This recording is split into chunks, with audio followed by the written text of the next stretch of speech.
that I designed here with the IDI company. The first goal of this implant, I have to tell you the story, like that you understand how I deal with it. The first goal of this implant, it was 3 years ago around, everybody was speaking about post-extraction implant, and it was really it was the time of that. So I worked with the 3i company. You know 3i company is a very nice company, it's very good. But I said in my, because when Gilles and Gérard Boucris, they came to speak about with me, they asked me, Raphaël, we want you. So I was a lecturer for 3i International, so I had a good job with them. And they wanted me to come to this IDI company to work with them. So what I was looking for out of money, it was to do something interesting for me. Okay, money is money, we can win money, but the real thing that I wanted is to do something exciting, you know, for me. And so I said, what can I imagine as an implant that can have all the qualities that I dream, you know? It's very difficult because when something you trust on you and say to you, you know, my friend, do the implant what you want. You are proud, it's okay, yeah? But after you take a pen and you start, you don't know where to go. You never did an implant, you never know, you know, it's new experience. So you are afraid, you're scared of to do some implant that doesn't work or will be bad, I don't know what. So I've listed all I wanted for an implant to be as a dream, you know. So I wanted something more simple to be placed. I wanted some implant that can stop in be really a primary stabilization, a very small part of bone, because I know that sometime in the I remember you that I wanted to do a post-extraction implant.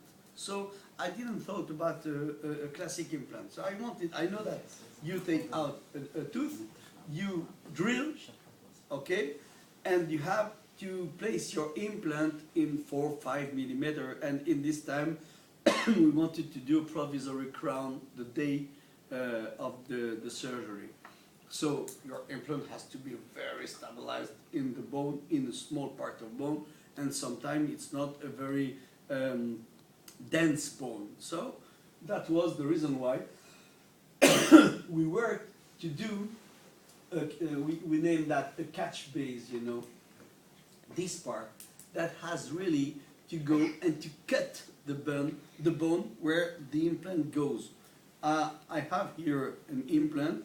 You can, it's an example, it's not a new one I think, but you can take the implant in your head, in your hand, and just look with your fingers how it's sharp. Yes.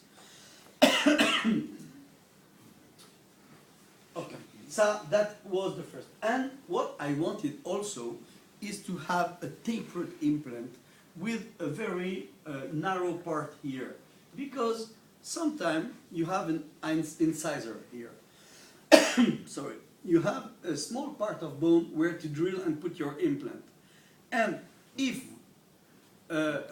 you are unlucky and you drill not in the real right axis for the direction for your tooth, the problem is that you drilled in the bone that is up of the root, and you don't have more place to drill in another part. You took all the bone that is there. And what I wanted is to have 2 chances with this one. So I wanted something very narrow that goes inside this bone, and if it doesn't work, for example, because sometimes you say to the patient, Miss, I will extract, I will put an implant, and I will do some bone graft, and I will put a provisional crown the day of the surgery. So it's like a small contract with the patient. And if it's impossible to do that because you grind all the bone above the root, and you don't arrive to have the stabilization of your implant, all the contract goes down. You know, and it's very difficult after to justify that to the patient. So what I wanted is to find two solutions. If it doesn't work here, maybe it can work here. Okay, so after that, you know, when you have a very tapered implant, you can, it goes quick to stabilize, because when you go inside the hole that you did with the drill, it stabilizes quickly, but you can unscrew quickly also. You understand? If it's cylindric implant, it's difficult to have the right stabilization, but it's always also difficult to unscrew. With a very tapered implant, you screw, it's good. You unscrew, it's quick. You do half a rotation, and it can come. So I wanted here to have some anti-unscrewing grooves that are here in like that, when it gives you maybe 10% force to unscrew the implant. It's not very much, 10%, but it's 10% more, because sometimes you put some implants and you want to take impression. So you put your transfer, you take the impression, you go down, and you have to unscrew your transfer. You don't want sometimes your implant unscrew with it. Yeah. So you need some to add something to, and I found always in this implant I drew, I searched in the literature what was the good ideas that I saw in Stroman, Zimmer, Triai, Novel, to do some mix maybe of them. It's not like a copy.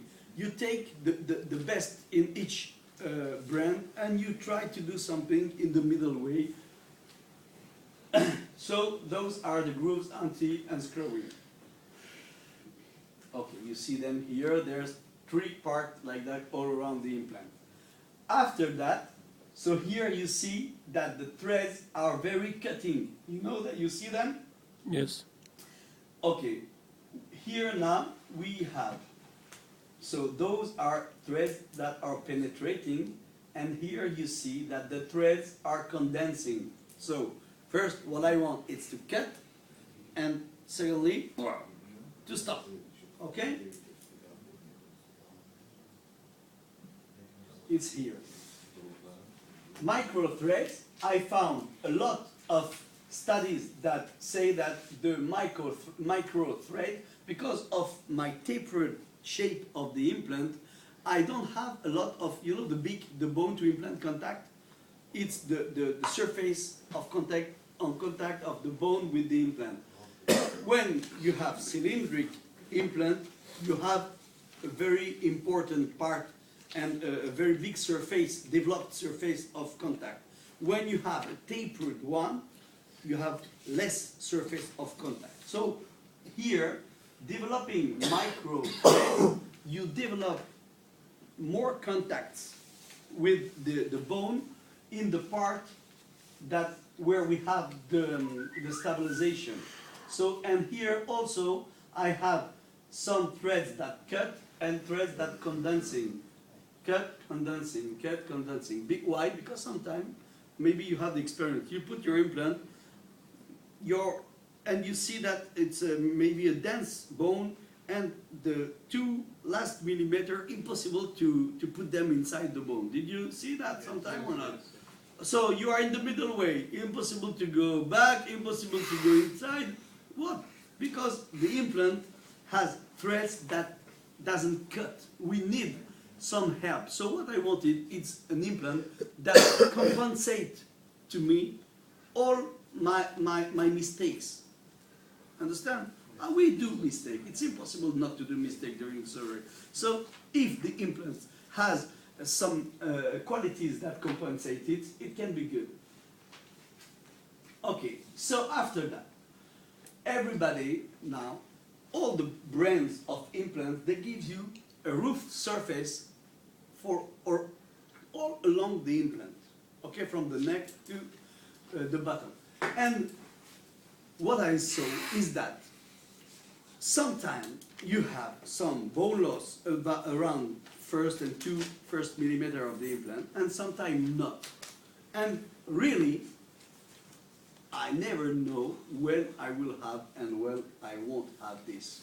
Sometimes I don't understand why I have 1 millimeter goes down, and sometimes everything is good. And sometimes 2 millimeters goes down.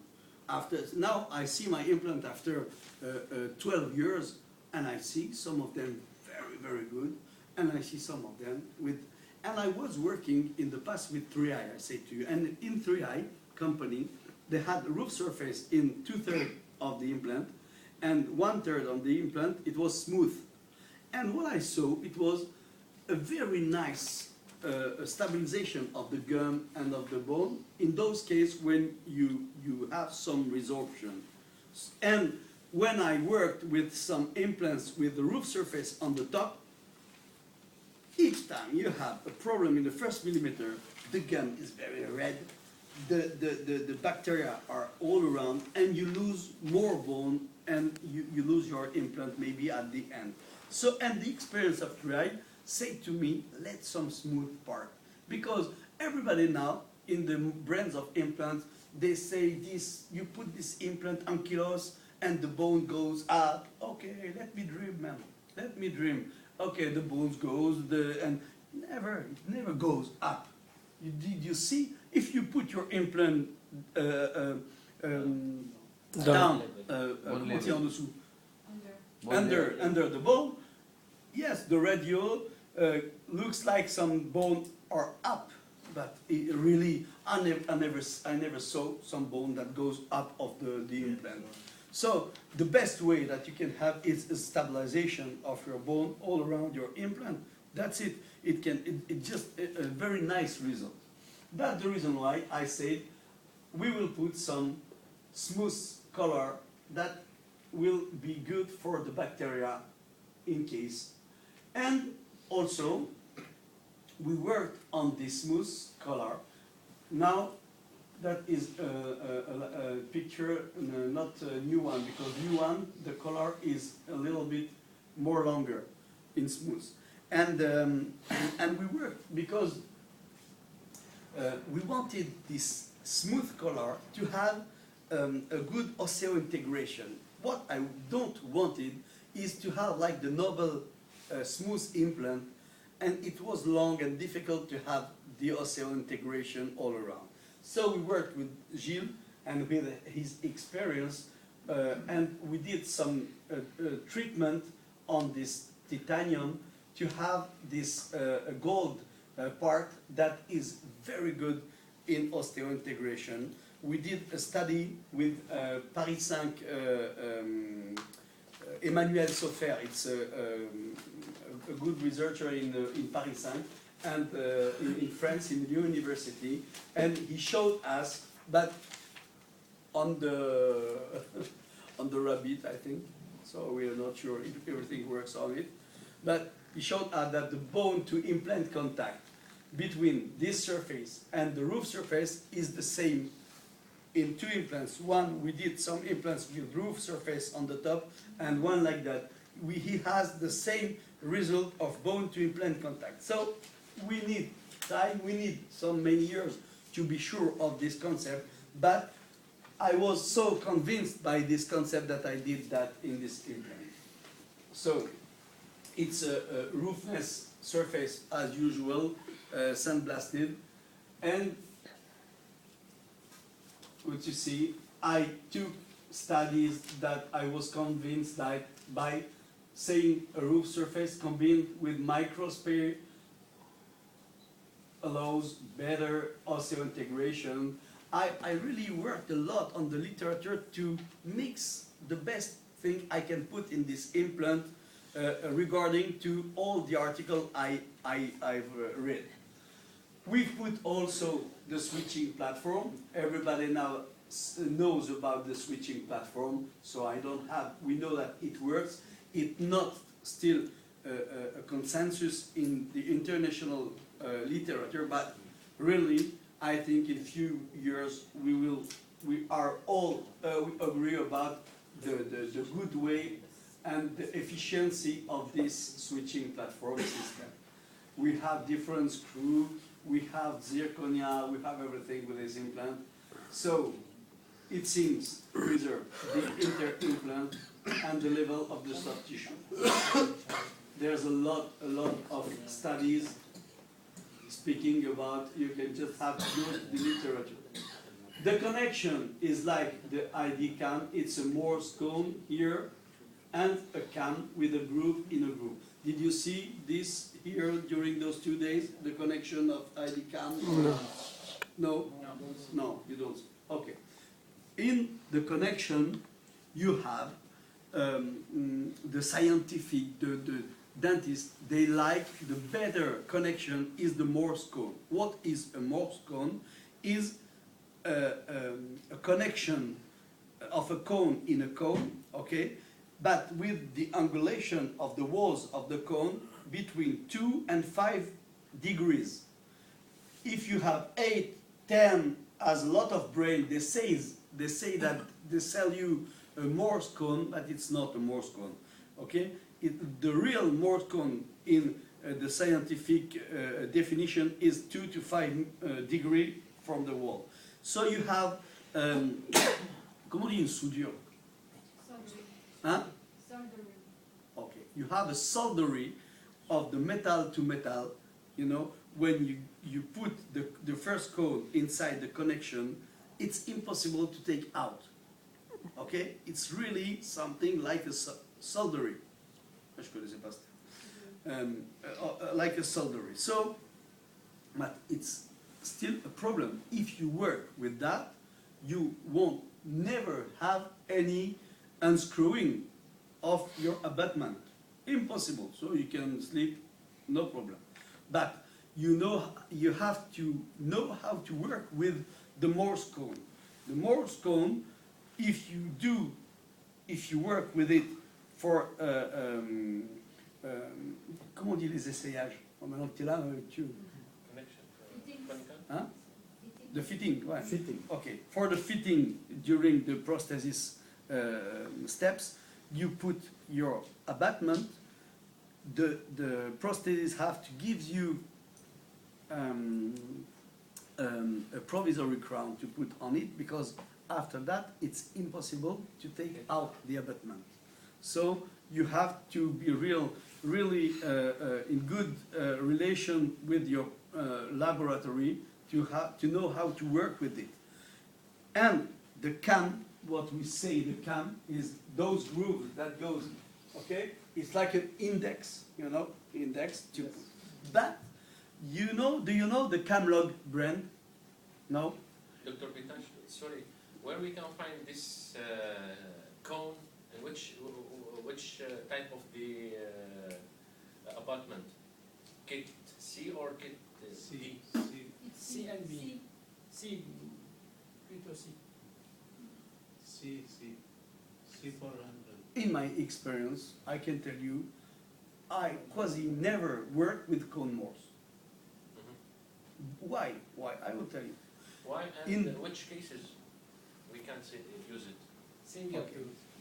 Single tooth, when you are afraid of unscrewing of the abutment, maybe, you know, if you have just a 4 millimeter diameter in a molar and you have a big molar, so you need, you will have a big crown on a small abutment, so all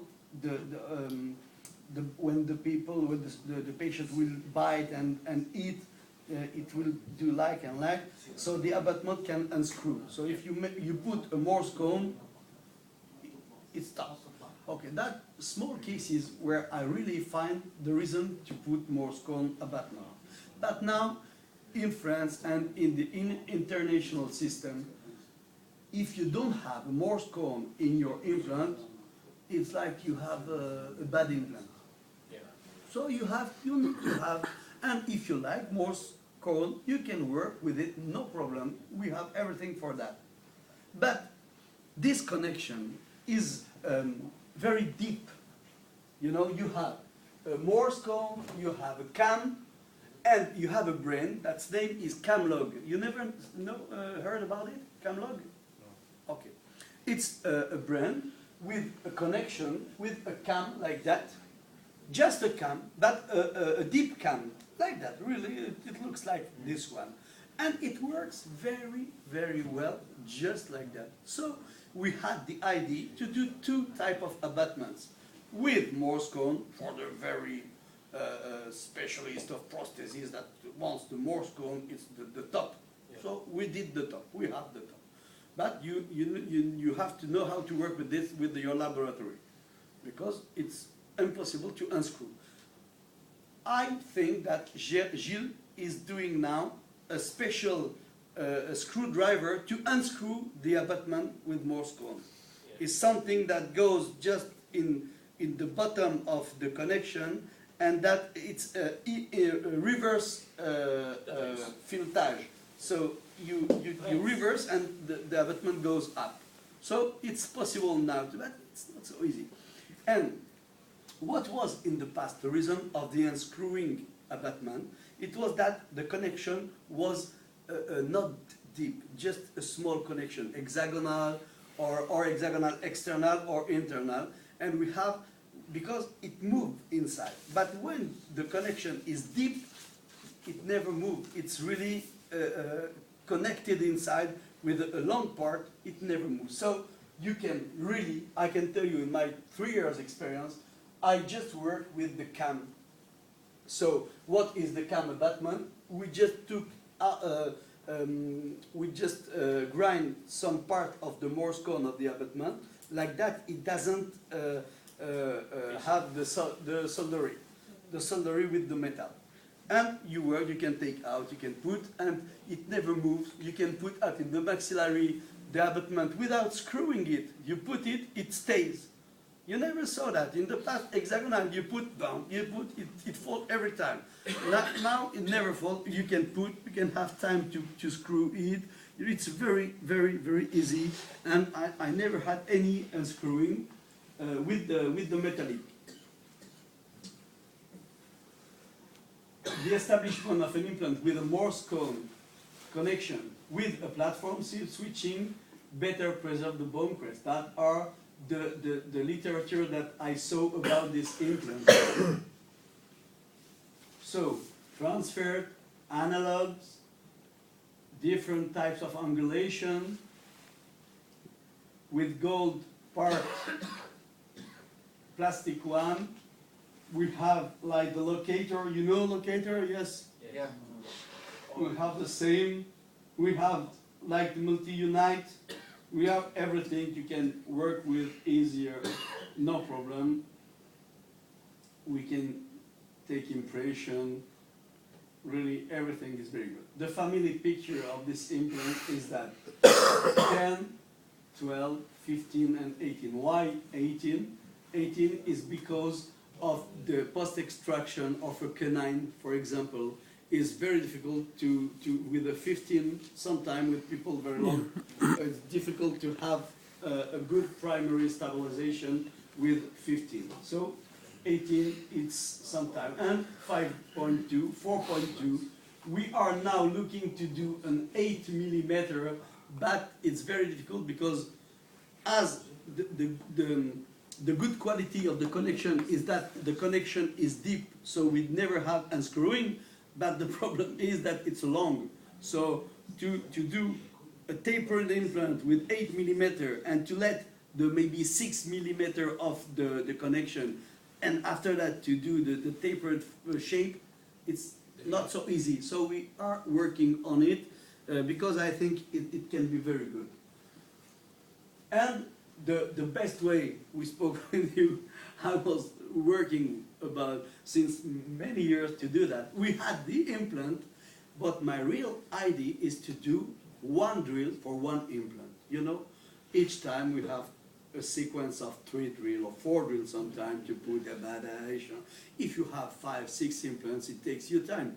It's if it's your first surgery, it's very exciting, but after many years, we want to go fast, okay, and to move on. So I was really sure that it was possible to put implants with just 1 drill. But in the literature, and when you speak with people in international in New York University, everybody says, "Whoa, what will you do they all drill at around 600 RPM, you know, rotation, and I wanted to drill at 2,000 RPM.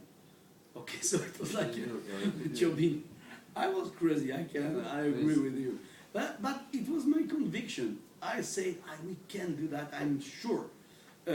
So we took a long time to draw and to have the right drill, because sometimes it depends on the kind of metal. We need really a very good metal, so we did a lot of tests and it was not efficiency, it was not good. And one day we had a good drill that can arrive at 2,000 RPM, and you put your implant, and that's it. Heating Bye-bye. of the bone, yeah. Hmm? What you did to avoid heating of the bone? Good question. Let me explain to you. Firstly, I didn't know where I went, where I go. I just tried. I did cases like that because really, it's the first time in my life I was a conviction of that. I had a conviction of that. I can't explain to you. It's not scientific. It's just in my head. But doing day after day, no problem. Because when in my practice, when I have 2 failures in one technique, I stop the technique. 2. 1, I say because perhaps it's my fault or I don't know. 2, I say something is wrong, stop. Because you have a big problem after. And I did cases, simple cases, and day after day I tried. So what? This is the box, the surgical box. So here, If we use implant 18, speed 2,000? yes, 2,000. the drill. 18 Not the implant. The implant placement is very low. لا drill. Drill. Speed 2,000. Length 18. Yes. Yes. You'll see. You will see. Because, firstly, when you have the conviction of something, you have to go and to do. So I did cases. I saw that I had no failures or very small percentage of failures. So when I see that, I go, okay, I do. And I will show you after what we did, because I am a scientific. So after my conviction, I have to prove that scientifically. You understand? Firstly, conviction is the part of the researcher, crazy. But after you see it works, you have to do that scientifically. I did that, as I say to you. So where we see here the surgical box, very easy surgical box. I will show you. For people that needs the first classical drill, there is the drill. We can put a burr, also a round burr here for people that want. So this implant can be placed as usual with the round burr, with the first drill 2 mm, and with the other drill. No problem. If you are afraid the first time, okay, no problem. You can, because I know that people without a big experience, maybe they need the first or 2 steps to go. So here you have the 3.8 mm diameter. So every implant you put in the maxillary, okay, with a bone not too dense, 3.2, 1 drill, you go with your implant. If in the middle of the road you see that you are not in the right axis, don't worry. The threads are so cutting that you can just... Comment on dit une clé à cliquer? J'oublie tout le temps. Hein? Just the revision by implant.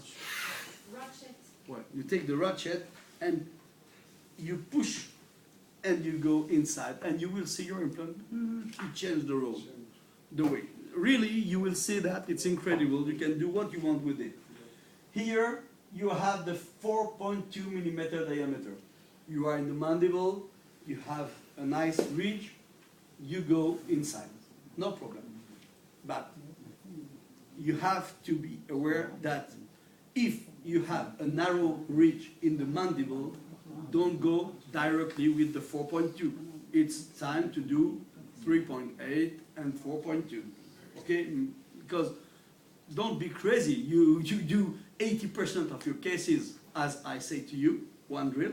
But some cases, if you see that it's difficult or you are not so sure, you can use 3.8, 4.2 as usual. Don't worry, it's not an obligation to put one drill. It's a concept. In the concept, we have also sometimes we don't have to be in the right way of what I say. And the 5.2 millimeter necessary, you have to drill with the 4.2 firstly. Okay? 5.2 never alone, because you will break the bone. So that is how we can work with this implant. Here, so we have two connections for the implant placement, two screw drivers, the small and the long. Here we have the same connectors for the contra-angle, and here the prolongation, and those three small pieces are very, very nice. Who has the implant? Yes. Give me, please. You know, sometimes people say to you, to put the implant, if you have to put 3 implants, they say to you, do the first hole of implant placement, and they have sometimes in some brands of implant, a piece that you can put inside the hole like that to show you where to drill and how to drill in the good parallelism, the second hole and the third hole. Okay? And after that, you take your first implant, you put it here. Okay? So, in your experience, tell me the truth. In my experience, I never was able to put the implant in the right way of the hole I did. Each time, the implant goes in the direction of the more soft bone tissue part. So you have the hole like that, straight, you go with your implant, and you see your implant doing like that, angulation. And you put another angulation, and you put the third one is in other angulation. So it's not an obligation to put a parallelism implant. That is better if you can, it can be good. So what we can do with this implant, here, you see this small device here, it's like that. You have nothing to screw, you just have to put with the Morse cone. You see, I just put like that in the mouth. So what I do my first hole. I put my first implant in the right position. And after I take that in the maxillary or in the mandible, it's not too long. It's easy to put because I don't have nothing to screw and to fold it inside the mouth. I just put, you can see, you can try, you can do what you want, it won't go down. So it's easy, it's not too long, and you can do the second hole in parallelism in the first one and put your second implant. And you put a second piece like that. And you go to do the third one. And you go and you go, and you have the direction of very nice, and you will see cases. Yes, you can try.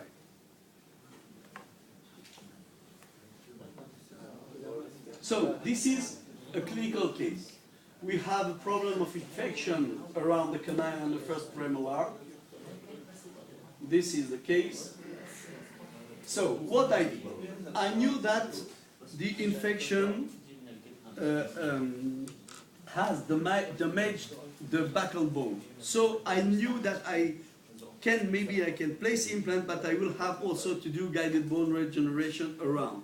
So I did what we say a type 2 post-extraction implant. The type 1 post-extraction implant is you extract and you put the implant the day of the extraction.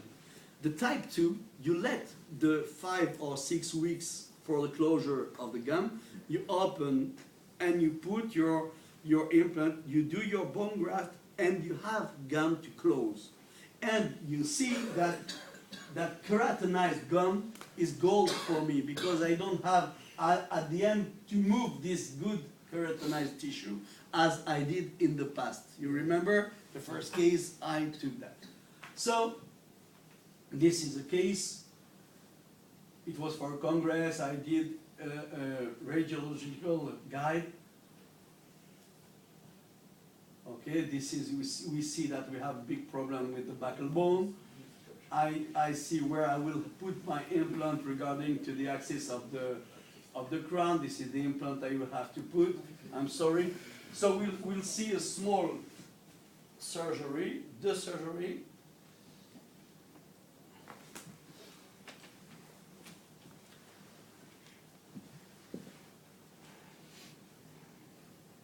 Okay. So firstly, I do my incision. So here we have a big periodontal disease.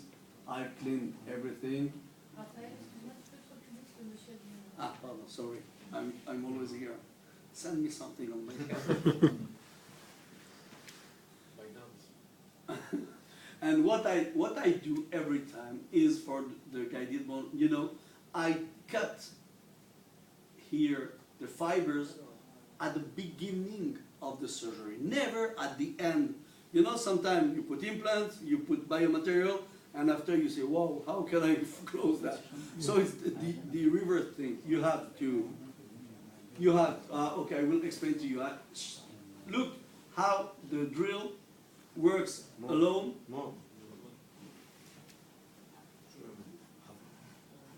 So now I have to have a very hard and stabilized hand because there's no buccal bone, so I can go in the buccal part. So I have really some time, you know, I take my first hand with the other one. So under the bone, so maybe under bone level?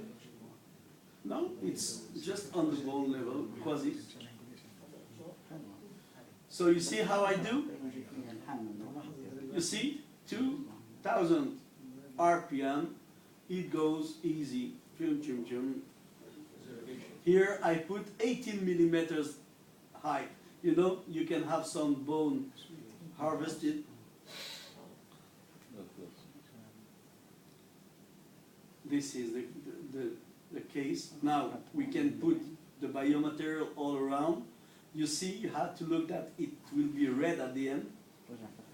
You see, everybody see? Okay. I will recover by the membrane.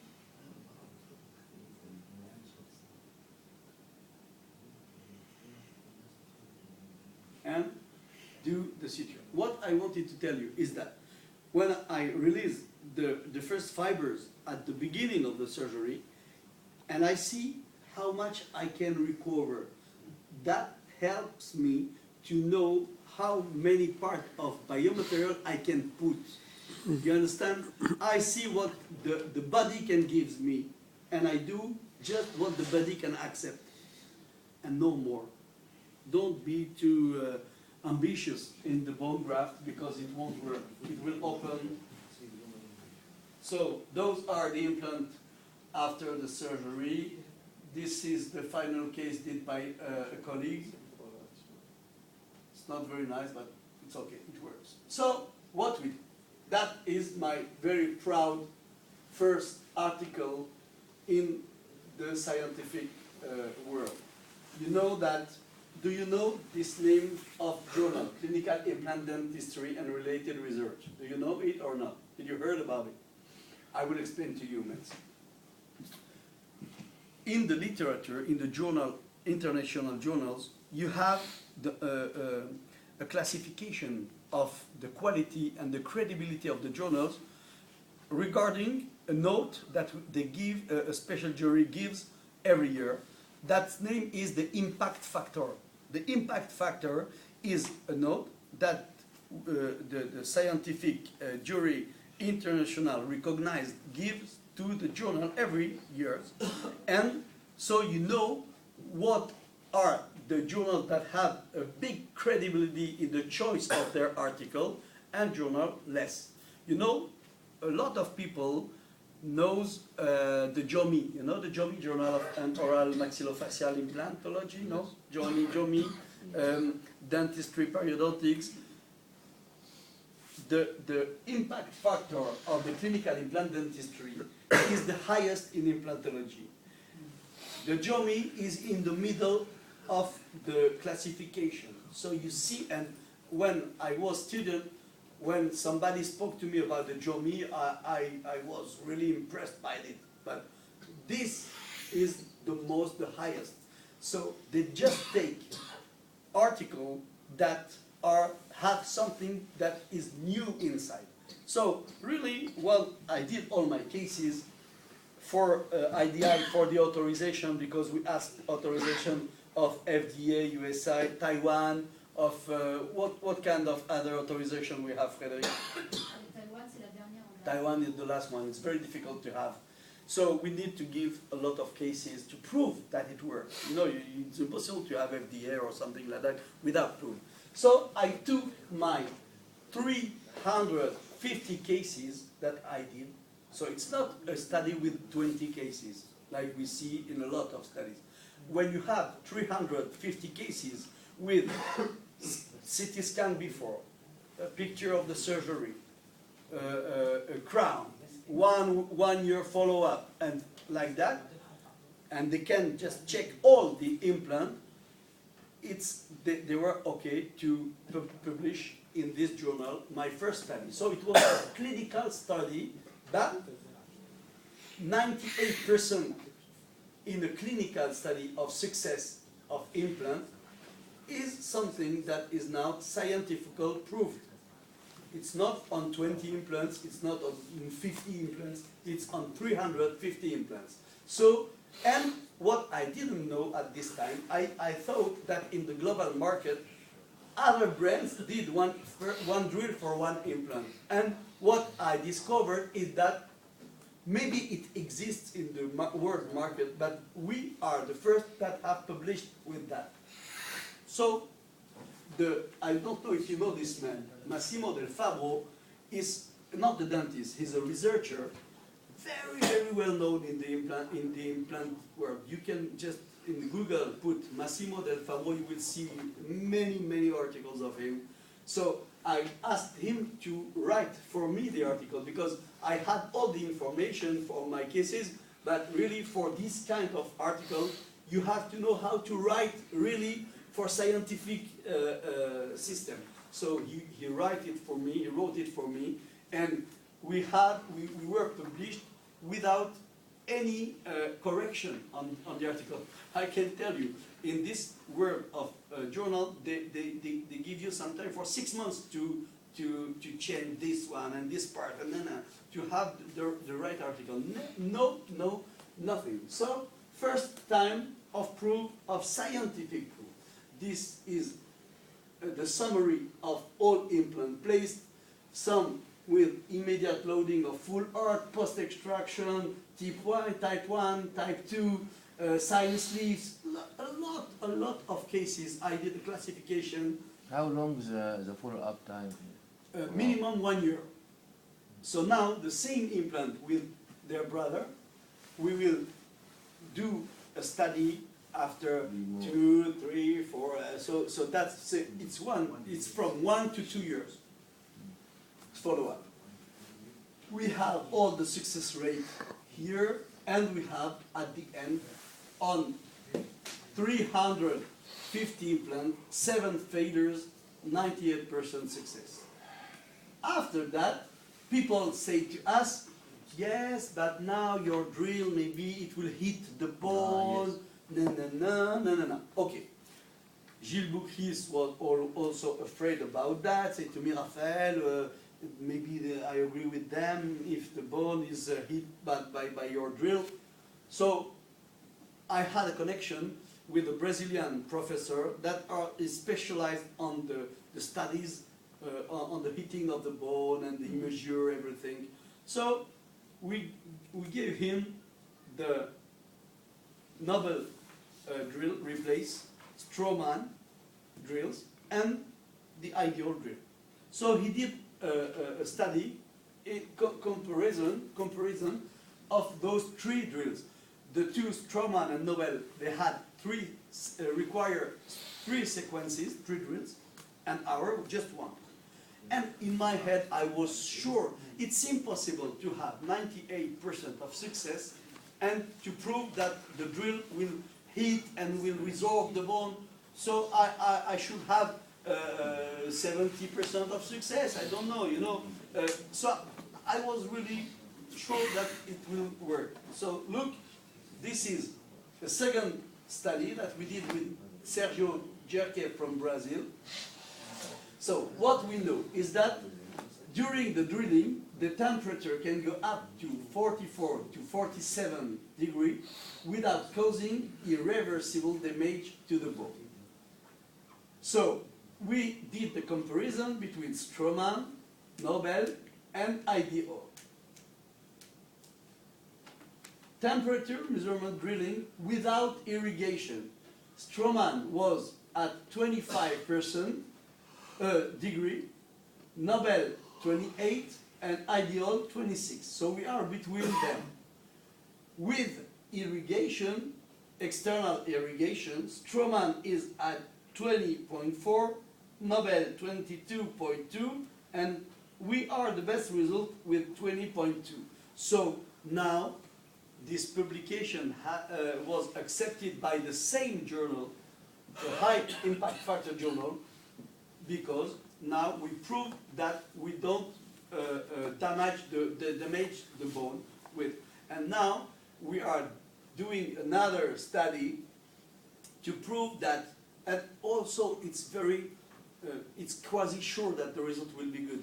We want to prove that the hole we do with one drill at 2000 RPM will be more precise than their hole when you do 3 drills. You know, because you have to put the first one, the second one, and the third one, comparing to another that you just one, the one drill will do one hole net, comme on dit, precise. So we will wait to the result of this study, but I am sure that the result will be good for ideal implant. It's impossible to have another one. The thing that they say is that maybe it can be an implant for people that have experience with their hand, you know, because you can put you have just one drill to do, so you don't have to do a bad drill. Yes. And what's the doubt about the result here? Because it's very difficult to use if you are using the drill first time. What about the second and third time? You will through it? What your depend on what here? On what? Using the drill once or twice or triple? What about the triple time? Or I can the tell you 10th time? now, we did, The yes, 10th we did time a I study, use the same drill. 50 is good, at least minimum 50 drilling for one drill. After The 50 times, you 50 will not times heat maybe- up the bone? You This know, time? always in this case of studies, it's we have a security when I say to you 50. It can be more, but what I can tell you in my experience is that when the drill start to become not very good, you see it. You see it. How the dentist can guide it, especially the new one? How it can guide if it's become blunt or not? The new one, yeah, it's very difficult. Non, j'ai pas compris le Comment il peut savoir que ça marche plus? Ah, You are doing impact here on two factors here: the speed and the step of the drill. There's Yes. two. I think it's the better. speed I here. better if you want speed, at least give us sequence 2 or 3 drill first, and make evaluation, and we'll see. But you jump to 2000 and one step. It's too difficult to No, it's not to too don't difficult. hit, do not You hit can, the. it's a pity. It should be tested, you know. On n'a pas un forêt, un petit moteur, un petit truc pour leur faire essayer. I wanted you to try. You know, if you try, you will be convinced, really, because you are so used to do 3 sequences.